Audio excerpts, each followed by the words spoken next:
Hi everyone, I'm Superintendent Kory Kalahar with the Wenatchee School District, and welcome back to another Bond FAQ Friday, or known as a Bond Bite. Last time I shared how we got here. 3 years of study, lots of community input, and a ton of planning. Today I want to answer one of the more common questions that we hear. What exactly is a bond and why do we need one?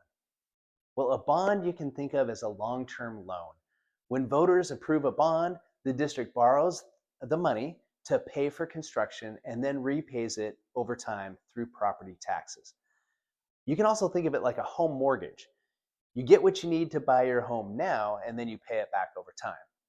This is how the process for remodeling and new construction works in the state of Washington. And you can be assured that those tax dollars stay right here in the Wenatchee Valley.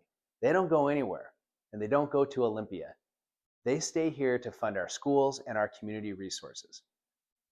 So the last time that Wenatchee voters passed a bond was in 2014, and that bond was to rebuild Washington Elementary and modernize Lincoln Elementary. We recently refinanced that bond, saving our local taxpayers $6.6 million over the next 8 years. To me, that's what responsible stewardship of your tax dollars looks like. Now, another question is, what can a bond pay for? And really it comes down to three things: construction, renovation, and facility improvements. That's it. A bond cannot pay for teacher salaries. It cannot pay for supplies to operate a school district, and it cannot pay for day-to-day operating costs. That's what our operational budget is for. It is specifically and legally designed for building and improving schools. State law actually prohibits using our operating budget for construction. And the bond is a mechanism the state provides for exactly the purpose of construction and remodeling. Another question is, who oversees the money? If approved by voters, bonds would be managed with full transparency, also subject to independent annual audits and oversight by a citizens committee right here in our community. Our voters would have accountability for the dollars and the funds that they approve built in. We wouldn't want it any other way. Another question we often hear is, what happens if we wait?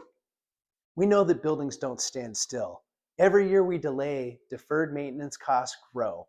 Aging systems become more expensive to repair, and the gap between what our facilities need and what we can afford truly widens.